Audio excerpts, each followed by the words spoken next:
ළමයි මේ අපේ මේ කෙමිස්ට්‍රි සිලබස් එකේ පාඩම් තියෙන ඔක්කොම 14ක්. පාඩම් කීයක් තියෙනවද? 14ක් තියෙනවා. එතකොට මෙන්න මේ පාඩම් 14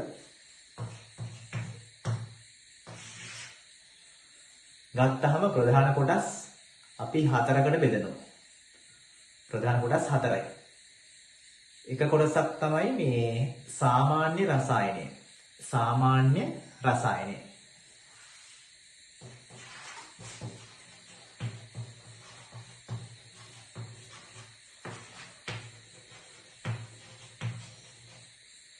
ඒතර මේකට පාඩම් කීපයක් අයිති වෙනවා.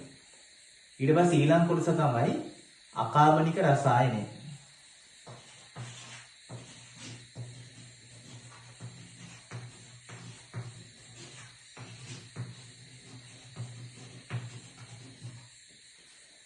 ඊළඟ එක කාබනික රසායනය.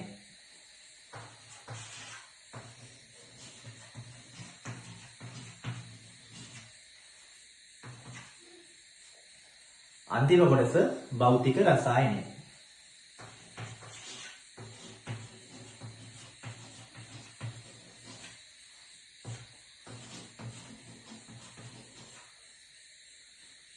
පාඩම් 14ක් තියෙනවා කියලා මම කිව්වනේ. ඒතර මේ මෙවුවා කියන්නේ සාමාන්‍ය රසායනයෙන් පාඩම් තියෙනවා 3ක්. අකාබනික රසායනෙත් ඒ වගේ පාඩම් කීපයක්. අන්න ඒ විදිහට මෙහෙම බෙදිලා යනවා.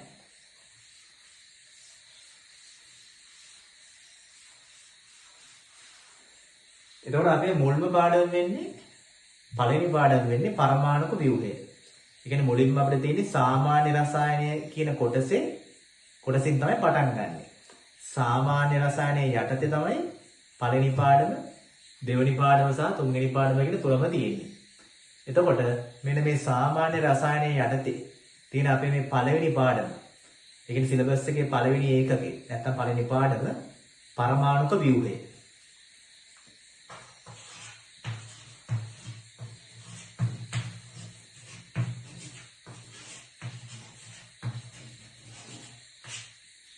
පැහැදිලිද? එතකොට මේ පරමාණුක ව්‍යුහය කියන පාඩම ගත්තාම මේක ඇතුලේ අනුමාත්‍රිකා කීපයක්ම අපි කතා කරනවා. මුලින්ම අපිට තියෙන්නේ උපපරමාණුක අංශු හොයාගත්ත විදිහ ගැන අධ්‍යයනය කරන්න. ඒ කියන්නේ ඔයාලා ඕලවලදී දන්නවා පරමාණුක උපපරමාණුක අංශු තිබ්බනේ. පරමාණුක ඒ කියන්නේ පරමාණුවක් ඇතුලේ තවත් ඉතා කුඩා අංශු තිබ්බා. මෙන්න මේ උපපරමාණුක අංශු වර්ග තිබ්බා කීයක්ද? 3ක් නේ. එක වර්ගයක් තමයි අපි ප්‍රෝටෝන කියලා කිව්වේ. උපපරමාණුක අංශු වර්ග 3යි. එක වර්ගයක් මොකද්ද? ප්‍රෝටෝන.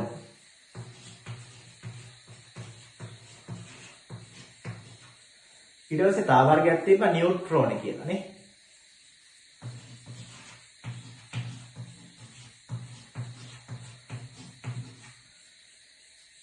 ඊට පස්සේ තව වර්ගයක් තිබ්බා ඉලෙක්ට්‍රෝන කියලා.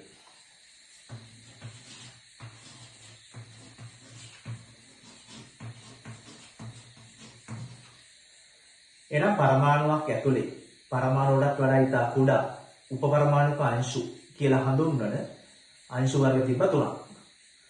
ප්‍රෝටෝන, නියුට්‍රෝන, ඉලෙක්ට්‍රෝන. එතකොට ඔයාලට මතක ඇති අපි පරමාණු ඉගෙන ගද්දී පරමාණුවේ තිබ්බා කොටස් දෙකක් නේ. මතකද බලන්න. මැද කොටස අපි කියව න්‍යෂ්ටිය කියලා. මේ වටේ තිබ්බා හිස් අවකාශය කියලා. පරමාණු කිව්වේ මුළු එකට. එතකොට පරමාණුවේ කොටස් දෙකයි. මැද ඉතා කුඩා න්‍යෂ්ටිය. ඒ වටා විශාල හිස් අවකාශය. එතකොට මේ ප්‍රෝටෝන සහ නියුට්‍රෝන කියන උපපරමාණුක අංශු වර්ග දෙකම තිබ්බේ න්‍යෂ්ටිය ඇතුලේ. ඉලෙක්ට්‍රෝන කියන උපපරමාණුක අංශු වර්ගයේ තිබ්බේ මෙන්න මේ හිස් අවකාශය. හිස් අවකාශයේ තැන් වල මේක තියෙන්න පුළුවන්. පැහැදිලිද?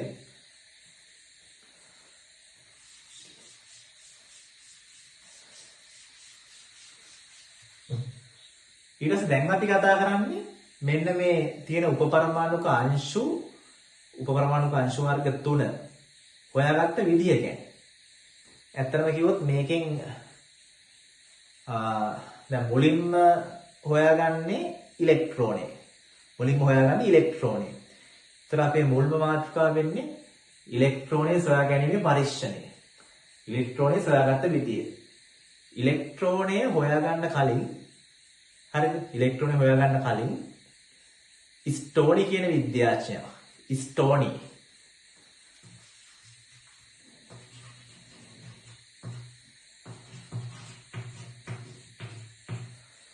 ස්ටෝනි කියන විද්‍යාඥයා තමයි මේ ඉලෙක්ට්‍රෝනේ කියන නම දුන්නේ. ඒ කියන්නේ ඉලෙක්ට්‍රෝනේ හොයාගන්නත් කලින් විද්‍යුත් අංශුව මේකේ තේරුම තමයි විද්‍යුත් අංශුව. ඒ කියන්නේ දැන් විදුලිය ගමන් කරනවානේ. ඕනම දැන් පදාර්ථ තුලින් විදුලිය ගමන් කරනවා. එතකොට මේ විදුලිය ගමන් කරනවා නම් දැන් සාමාන්‍යයෙන් සමහර දේවල් වලින් විදුලිය ගමන් කරන්නේ. අපි ගමුකෝ ලෝහයක් කියලා. ඒතර විදුලිය ගමන් කරන්න හේතු වෙන්නේ කිසියම් විද්‍යුත් අංශුවක්.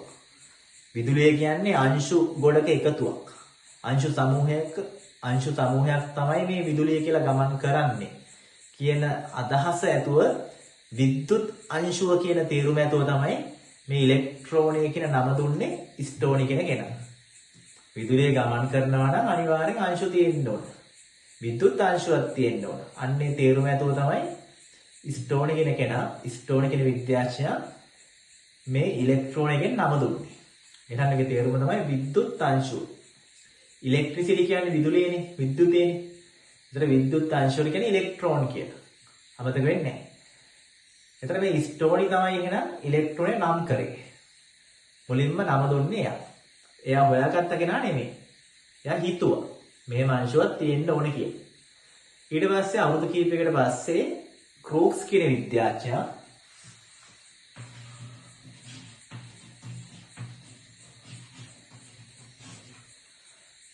මෙයාට අපි කියන විලියම් ක්‍රෝක්ස් කියලා, කෙටියෙන් ක්‍රෝක්ස් කියමු. ක්‍රෝක්ස් කියන විද්‍යාඥයා විශේෂිත වූ නලයක් හැදුවා. ඒකට අපි කියන ක්‍රෝක්ස් නලය කියලා. ඒක මේ වගේ.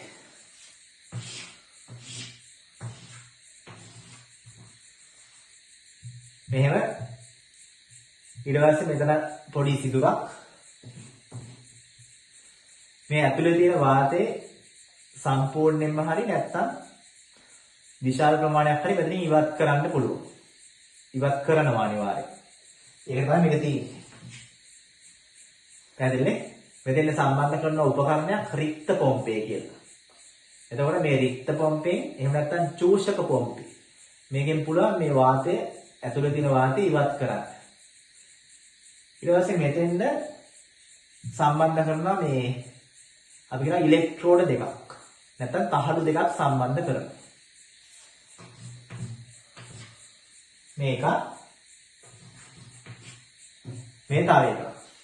ඊට පස්සේ මෙහෙම වයර් එක මේ දෙපැත්තෙම වයර් ගහන්න ඕන. ඊට පස්සේ මෙහෙම වයර් මෙහෙම ගේනවා.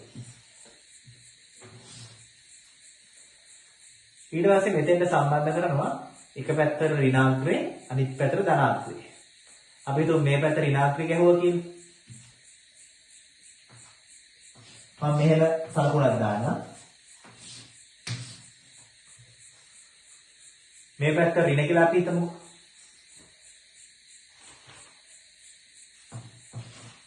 එහෙනම් මේ පැත්ත දාන්න. ඔයාලා හිතන්නකො මේක බැටරියක් වගේ කියලා. මේක විශාල බැටරියක් කියලා හිතන්න. අති විශාල බැටරියක් කියලා හිතන්නකො. එතකොට බැටරියකින් දෙන්නේ වෝල්ටීයතාවයන්නේ. මෙතන තියෙන්නේ ලොකු බැටරියක් කියලා හිතුවොත් මේක අධි වෝල්ටීයතාවයක්. ගොඩක් ලොකු, ඒ කියන්නේ විශාල වෝල්ටීයතාවයක් තියෙනවා. එතකොට මේ අධි වෝල්ටීයතාවය මගින් මොකද වෙන්නේ? මෙතන මේ ඍණාග්‍රේ ඉලෙක්ට්‍රෝන වැඩි, ධනාග්‍රේ අඩුයි. එතකොට මෙතනින් ඉලෙක්ට්‍රෝන වම එළියට, කියන්නේ මෙතනින් තල්ලුවක් එනවා. මෙහෙම තල්ලු කරලා මෙහෙම මෙතෙන් යනවා. එතකොට අපි මේ මෙන්න මේ ඍණාග්‍රේට සම්බන්ධ ඉලෙක්ට්‍රෝඩය නැත්තම් මේ තහඩුවට අපි දාන්නේ ඍණ ලකුණ. මෙයා ඍණ නම් මෙයා ඍණ. මෙයා ධන නිසා මෙයා ධන දානවා.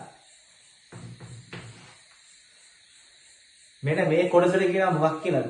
මෙන්න මේ ඉලෙක්ට්‍රෝඩයට අපි කියනවා කැතෝඩේ කියලා. කැතෝඩේ. එතකොට මේකට අපි කියනවා ඇනෝඩේ කියලා. පැහැදිලිද? මෙන්න මේ පරීක්ෂණේ විලියම් ක්‍රූක්ස් එයාගේ උදාවට තව දෙන්නෙකුත් හිටියා. හිටෝප් සහ ප්ලූකර් කියලා. ඒ දෙන්නත් එක්ක එකතු වෙලා මෙන්න මේ පරීක්ෂණය කරනවා. මොකක්ද කරන පරීක්ෂණය? ක්‍රූක්ස් හදපු නලය මේ තියෙන්නේ. මේක නම් ක්‍රූක්ස් නලය කියලා. මෙන්න මේ ක්‍රූක්ස් නලය පාවිච්චි කරලා මේ නලය තුල තිබ්බ වාතය පුළුවන් තරම් ඉවත් කරලා සම්පූර්ණයෙන් හරි නැත්නම් හැකි තරම් විශාල ප්‍රමාණයක් ඉවත් කරලා ඊට පස්සේ මෙන්න මෙතනින් අධි වෝල්ටීයතාවයක් සපයනවා. ඒ කියන්නේ විශාල වෝල්ටීයතාවයක්. මෙහෙම සපයද්දී එක්තරා දැන් මොකද්ද මෙතන වෙන්නේ?